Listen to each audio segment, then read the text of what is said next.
राजनीति से काम तक,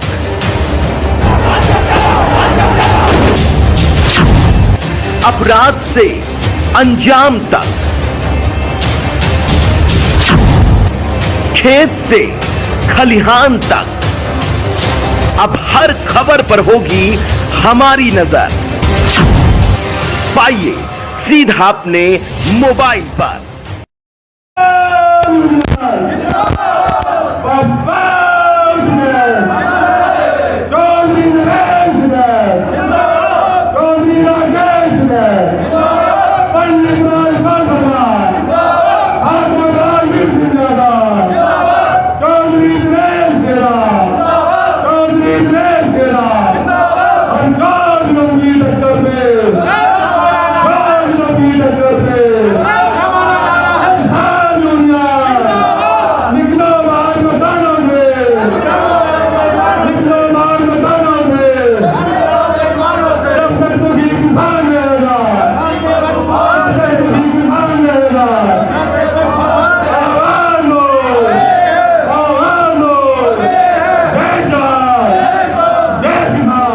बताई थी जो डॉक्टर साहब ने समस्या, और ये भी बता रहे थे जो डॉक्टर साहब सालों से हम ज्ञापन देते आ रहे हैं लेकिन कोई सुनवाई नहीं हो रही है सरकार के अंदर। बिल्कुल सही बात है, क्योंकि जब बच्चा पैदा होता है ना तो बच्चा पैदा होने की भी एक घड़ी होती है। तो ये देव अधिकारी हैं ना यहाँ धौलाना के, ये बेहद घड़ी के पैदा हैं, ये ऐसा नहीं मानेंगे। ये तो झंडा और डंडा हमको उठाना पड़ेगा, जो हमने उठा लिया है। और कल से हमारा जो धरना स्टार्ट हो गया है। सबसे ज़्यादा अहम बात कल ये भी हुई, हमारे धौलाना एसडीएम साहब यहाँ कर जो निकलते जा रहे थे कल 2 बजे के आसपास में, और 11 बजे करीब वो आए थे। जब वो आए थे जब भी हम यहीं बैठे थे, और जब वो गए थे जब भी हम यहीं बैठे थे। लेकिन उन्होंने एक अहंकार है उनके अंदर, हम तो समझे थे ये सीधे ईमानदार अधिकारी हैं, गढ़ में भी रहे हैं और हापुड़ में भी हैं, हापुड़ से आए हैं, सीधे और सच्चे ईमानदार हैं। लेकिन उसका उल्टा हो रहा है। एसडीएम महोदय ने यूनियन की तरफ कुछ देखा भी नहीं। इससे हम भी अपने उस पर आ गए, क्योंकि ये हर धर्मी इनकी हमसे ज़्यादा नहीं है, हम इनसे बड़े बेहा हैं। देखेंगे ये कब तक तो यहाँ पे जो नहीं आएंगे और कब तक हमसे बात नहीं करेंगे। इसलिए धरने की कोई दिक्कत नहीं है। यहाँ पे अपना खाना पीना जो बन रहा है, भीड़ अभी आने जुटी है, बहुत भीड़ हो जाएगी शाम तक। हम ये देखेंगे इनकी हर धर्मी जो है कि ये बात जो नहीं करने के लिए आए थे कल हमसे, हम देखेंगे कब तक ये बात जो नहीं करेंगे। अभी हमने असल में बताऊं मैं आपको, मैंने अभी हापुड़ जिले के हमारे जो जिलाध्यक्ष हैं दिनेश खेड़ा जी, मैंने उनसे भी जो नहीं कहा, अरे परे कर लो भाई इसको, यार हाथ क्या कर रहे हो उसमें। मैंने जो जिलाध्यक्ष है हमारे, मैंने अभी तक उनसे भी जो नहीं बताया, क्योंकि जो धौलाना की जो टीम है ये बहुत मजबूत है। पैसे की कोई कमी नहीं, खाने पीने की कोई कमी नहीं, आलू की बोरी आ गई, आटे की बोरी आ गई, सब्जी मसाले सब यहाँ फिट हैं। अगर धरना महीना 2 महीने 6 महीने भी जो चलता है तो हमें कोई जो दिक्कत नहीं है। इतने गरीब हम भी ना, हम पे खेत भी है गया, दाल पैदा होती है, अनाज पैदा होता है, आलू पैदा होते हैं, ये फिर भी हमारा ही खामे उगाए हुआ। तो जहाँ धरने बैठे हैं कोई दिक्कत नहीं, सब लोग आगे हैं और भी आ रहे हैं। ये धरना जो लंबा चलेगा। ऐसी क्या मांग है जो आपको धरना देने की जरूरत पड़ी? भाई मांग तो खास नहीं है। अगर ये चाहते, ये भ्रष्ट अधिकारी अगर चाहते, ये मांग बड़ी नहीं है। ये बताओ कि ये डॉक्टर साहब के क्लिनिक के सामने जो खम्भा खड़े हैं बिजली के 4 हाथी जैसे, ये खम्भा गिरने की स्थिति में है। ये खम्भा कभी भी अगर एक औंधी आ गई, ब्याड़ का एक झोंका आ गया अच्छा सा, उसमें गिर जाएंगे ये। अगर ये चाहे तो ये काम इनका 1 घंटे का नहीं है। पर वह माहौल चल रहा लूट का। भाजपा सरकार में अधिकारी दुनिया को लूट रहे हैं और किसी की कोई सुनवाई जो नहीं हो रही है। अब तो आप देख लो, बीजेपी की सरकार में बीजेपी के जो एमएलए हैं उनकी भी सुनवाई नहीं हो रही है। अभी भी जो धरने बैठे हैं, ये लौनी का विधायक है वो धरने बैठा, आगरे का विधायक है वो धरने बैठा।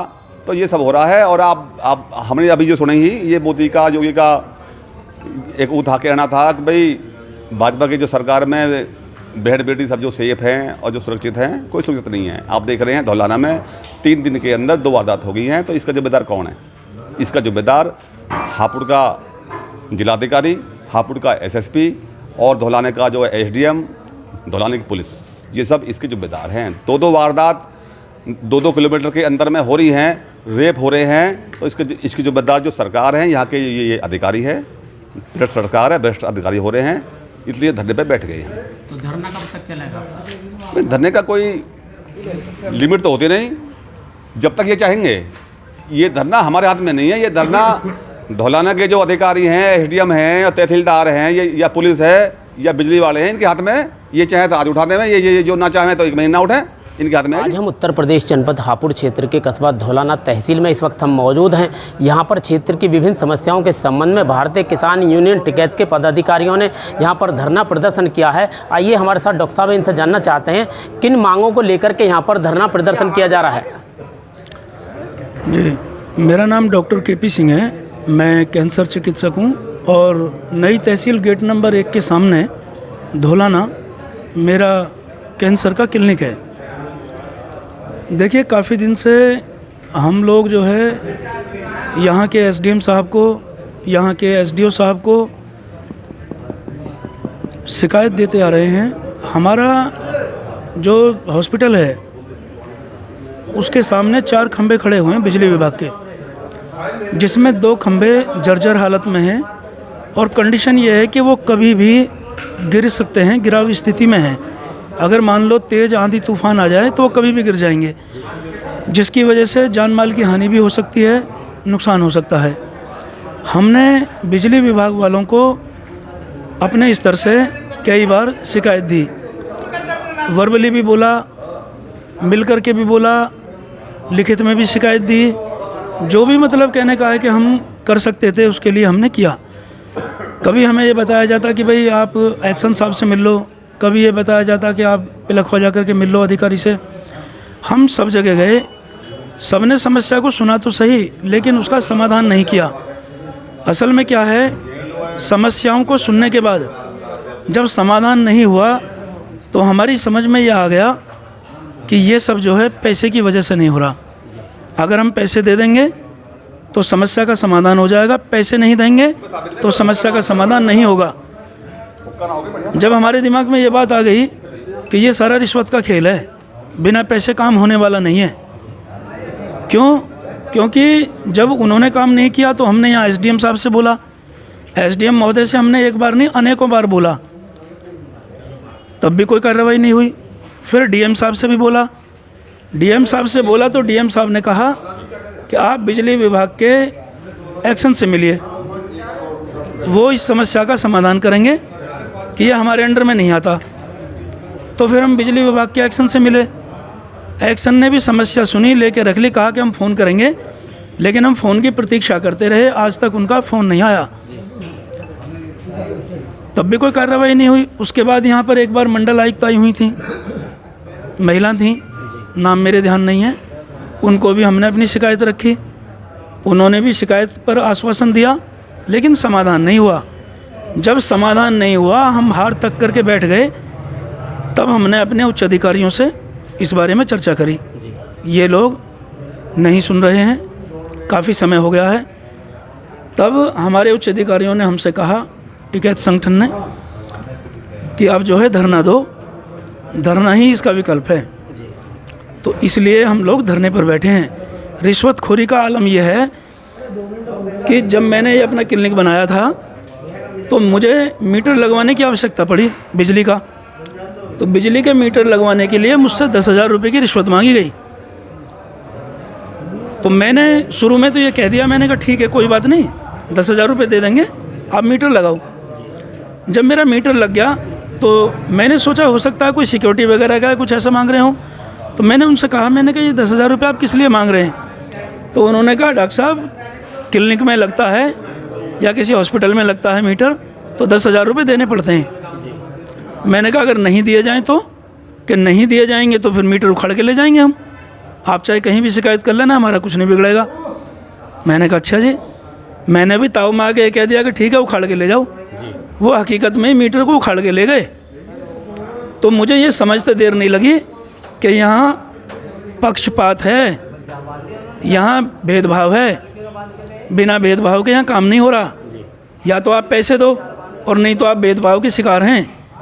ये बात जब मेरी नोटिस में आ गई तो फिर मैंने आगे के लिए कनेक्शन अप्लाई नहीं किया क्योंकि मैं समझ गया कि अगर मैं मीटर का कनेक्शन लगवा भी लूँगा यहाँ दोबारा, तो फिर ये लोग जाति के आधार पे ही बिल भेजेंगे। मैंने सौर ऊर्जा प्लांट लगवा लिया और दो प्लांट लगवा दिए अपनी आवश्यकता अनुसार, जितनी बिजली की खपत है उस हिसाब से, लेकिन मैंने बिजली का कनेक्शन नहीं लिया, क्योंकि मैं जानता हूँ भ्रष्टाचार यहाँ चरम पर है। यहाँ कितने लोग ऐसे आते हैं जिनके घर में केवल एक ट्यूब जलती है और उनके बिल 40-40 हज़ार, 1.5 लाख ऐसे भेज रखे हैं। तो मुझे तो ऐसा लगता है कि ये लोग जाति देख करके बिल भेज रहे हैं, ये सब चल रहा है यहाँ, और इसीलिए लोग पनप नहीं पा रहे हैं। आप सोचिए, जब 10,000 रुपये केवल मीटर लगवाने के नाम पर रिश्वत मांग रहे हैं ये लोग, तो आम आदमी कैसे दे पाता होगा, कैसे कर पाता होगा? तो बहुत बुरा हाल है जी। इन्हीं समस्याओं को लेकर के यहाँ धरने पे बैठे हुए हैं। आज धरने का दूसरा दिन है, तो यहाँ पर कहाँ से किसान आ रहे हैं आज? यहाँ पर पूरे तहसील क्षेत्र देखिए, जितने भी गांव लगते हैं सभी गांवों से धीरे धीरे किसान आ रहे हैं। सबके पास कॉल है, बहुत लोग आएंगे यहाँ। संख्या बढ़ती जा रही है किसानों की, क्या बढ़ती जा रही है। और ये भी हो चुका है तय कि यदि मांगें जल्दी नहीं मानी गई तो तहसील के दोनों गेटों पर गन्ने के ट्रैक्टर भर भर के आएंगे, और जब तक समस्याओं का समाधान नहीं हो जाएगा ट्रैक्टर नहीं हटेंगे यहाँ से। ऐसा हम लोग कोई गलत काम थोड़ी करा रहे हैं शासन प्रशासन से, हम लोग तो सही काम के लिए लड़ाई लड़ रहे हैं। मेरी समस्या केवल मुझे नहीं दिखाई दे रही है, यहाँ हर अधिकारी को दिखाई दे रही है। जितने भी अधिकारी हैं गेट नंबर 1 से बाहर निकलते हैं, इनको सबको दिखाई देती है समस्या, लेकिन जान करके भी अनजान है, क्योंकि पैसा नहीं मिल रहा। पैसा मिल जाता तो पहले ही हट जाते हैं। मेरे से एक बिजली कर्मचारी ने कहा था, छोटे कर्मचारी ने बोला, डॉक्टर साहब इनके चक्कर मत काटो, ये सिर्फ पैसे की सुनते हैं। आप पैसे आज खर्च करो, कल खंबे आपके शिफ्ट हो जाएंगे अपने आप। और मैंने जब अपने उच्च अधिकारियों से बात करी इस संदर्भ में, उन्होंने साफ इनकार कर दिया। उन्होंने कहा किसी को रिश्वत नहीं देना, हम लोग रिश्वत से काम नहीं कराते। न्याय की लड़ाई लड़ेंगे और इन्हें ये बदलने पड़ेंगे, यहाँ से हटाने पड़ेंगे खंबे। हमारा रास्ता अवरोध कर रखा है इन लोगों ने। अब मान लो ये तहसील गेट नंबर 1 है, अगर इसके बीचों बीच हम खंबा लगा दें तो ये लोग क्या अपनी गाड़ी निकाल पाएंगे? दूसरे की समस्या को अगर ये अपनी समस्या समझ के चलेंगे तभी तो समस्या का हल होगा। लेकिन ये उसमें क्या ढूंढ रहे हैं? पैसा। पैसा मिलेगा, चढ़ावा आएगा तो काम होगा, नहीं तो नहीं। अब यहाँ से पहले यहाँ लवी त्रिपाठी थी एसडीएम महोदया से मैंने एक बार मिले। मैडम ने जब भी हमसे बात करी, मीठी मीठी बात करके हमें बातों में ले लिया, और कितनी बार उन्होंने वायदे करे। अगर उन्होंने हमें झूठे वायदे नहीं करे होते तो क्या आज हम यहाँ बैठे होते? हम सिर्फ उनकी सच्चाई पे ही तो हैं।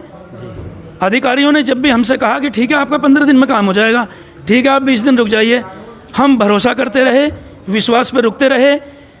एसडीओ ने बोला, आश्वासन दिया, तब हमने उन पर भरोसा किया। एसडीएम महोदय ने बोला, तब हमने उन पर भरोसा किया। डीएम महोदय ने बोला, तब हमने उन पर भरोसा किया। मंडल आयुक्त महोदय ने बोला, उन पर भी हमने भरोसा किया। और बताइए कौन सा बड़ा अधिकारी है? मैं माननीय योगी जी से विनम्र निवेदन करना चाहता हूं हाथ जोड़ के कि मैं कैंसर का डॉक्टर हूं। जब मेरे जैसे आदमी की समस्या को नहीं सुना जा रहा तो आम आदमी का क्या हाल होगा? और मैं माननीय योगी जी से ये भी कहना चाहता हूं कि यदि भ्रष्ट तहसीलों की लिस्ट आप बनाएं तो उसमें धौलाना तहसील का नाम नंबर 1 पे रखें। मैं सबूतों के साथ ये बात साबित कर दूंगा कि यहाँ भ्रष्टाचार सबसे ज़्यादा है। बिना पैसे के यहाँ कोई काम नहीं होता जी। तो क्या लगता है आपको, जैसे आपने धरना दे रखा है, तो यहाँ आपके बीच अधिकारी लोग आएंगे? अधिकारी आएंगे, उनको ज़रूरत होगी तो आएंगे, नहीं ज़रूरत होगी तो हम बैठे हैं। हमारा क्या जा रहा है?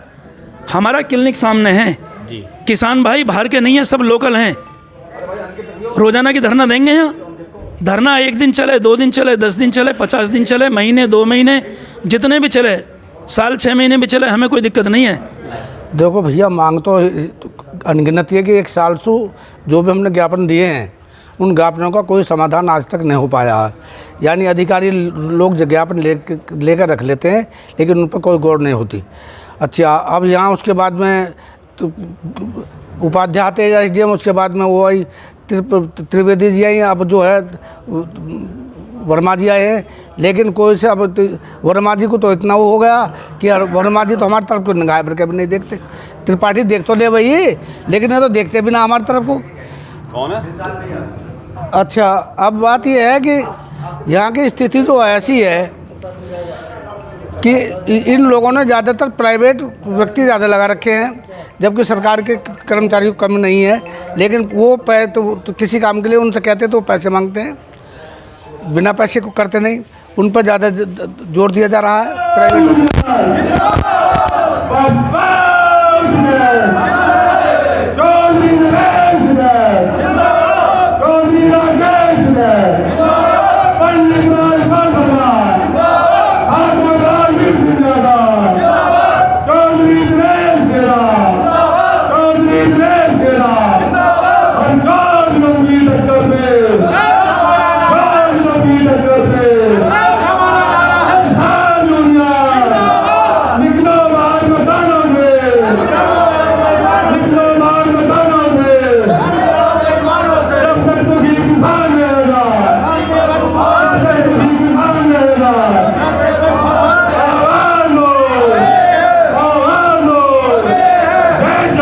मैं हूं मौर्य कुमार गौतम, आपका अपना न्यूज रिपोर्टर। देखते रहें गांव शहर की खबर और जुड़े रहें सिटी न्यूज इंडिया 1 के साथ। हमारे चैनल को लाइक करें, शेयर करें और सब्सक्राइब करना ना भूलें।